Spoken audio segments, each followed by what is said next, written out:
Mr. Kareweh, it's good to have you on a pay. Yeah, good morning, sir. How are you too? I'm fine, thank you, sir. Thanks for asking. We're asking ourselves the question, why are we not producing enough for the population? It's a choice. It's a choice. It's a choice. Could you explain? Yeah, the things we want to do, we do them. And the things we don't want to do, we don't do them. How do you mean? But, the thing is, what is our level of commitment to producing enough to feed ourselves? We want to talk, so we talk. We act less. We choose as a nation, as our leaders, to talk more than to act more. You see? So I've just listened briefly to some of your the panelists making some comments about CSIR, what they are doing, and so on. This is a whole national institution.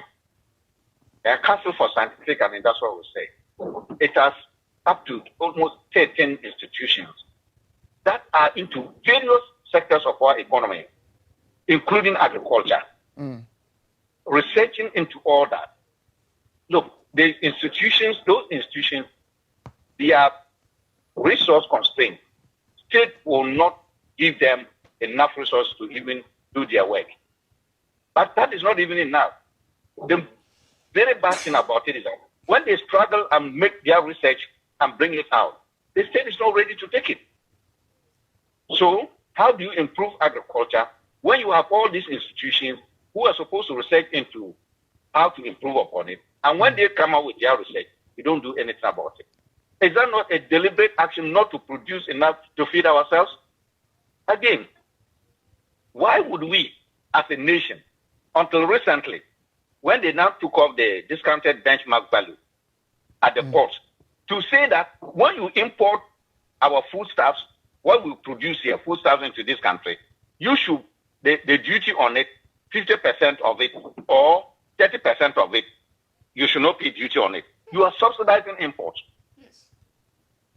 When you subsidize imports against your own producers, are you not killing your own production? So meanwhile, we know very well that where these imports are coming from, those institutions are older, they have been supported by their government to be what they are. And yet we are not ready to support our own institutions, and yet that is not enough. We then go ahead to discount or subsidize imports that come into this country. And when we talk, they never bothered. Look, we have just this thing. Look at the importation of rice. Everything we import, tomatoes. We sit down here, we import tomatoes from Togo. We import tomatoes from Morocco. We import 80% of our domestic needs of tomato. It's imported from Burkina Faso. What is it that Burkina Faso is doing that we cannot do? Can't we send people there to go and learn and come and do the same thing? Can't we exchange information? So, in all this, it's a choice. It brings in the question of capacity as to whether local farmers, Ghanaian farmers, have the capacity financially to produce over vast lands to feed the country with the machinery and technology. Is that capacity there? You see, capacity, you are not born with capacity. Nobody, absolutely nobody is born with capacity. You acquire capacity as you grow. Children were not born to be walking. They took time before they walk and walked well. They were not born talking. They talked and then gradually they then speak well.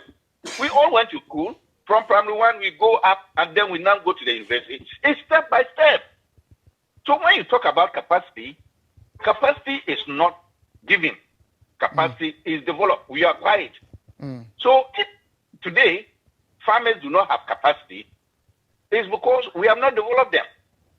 The unfortunate thing is that we have not yet come to the position where we need to develop our farmers to produce and produce enough for all of us. That is unfortunate. We are not doing enough. If you ask, and I'm just a private person, go and ask from the government, what is their agricultural plan for 2023, 2024 to 2025 and then 5 years. Let them come out and tell us.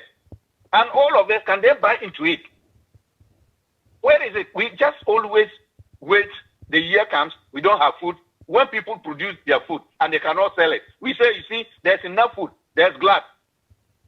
The recent statistics that has come out from the government statistician, Western North has the highest food inflation in this country.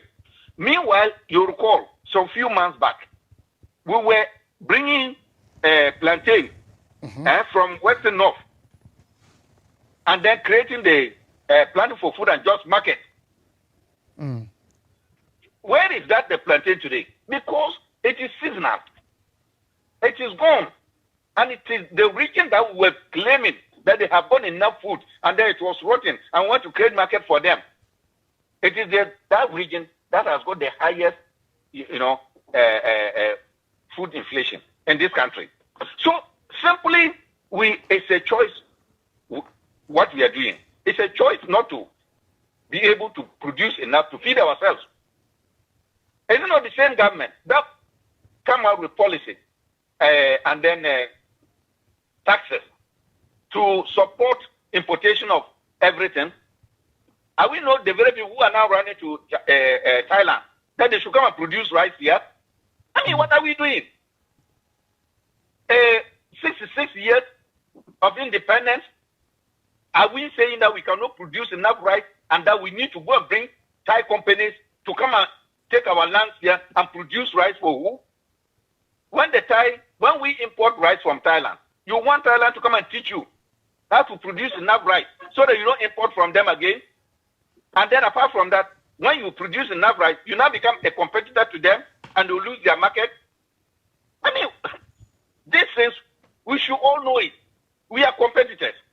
And we have got all the men, the knowledge here.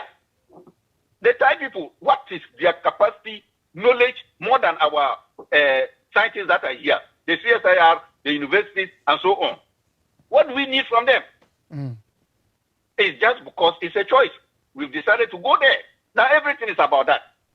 And that's where we are now. And you see, everything we do is a choice. And that's why today is a choice. We are at IMF. We can choose not to go to IMF. And you see what is happening to us. This is only the beginning. What IMF is showing us, all the crises we are having, if we even get the money, it's not going to end today. For the next 5 years, we are going to still be in crisis with IMF. So it's a choice. So that's my point. Yeah. I'm grateful so much you joined me, Mr. Kareweh, this morning. Thank you, sir.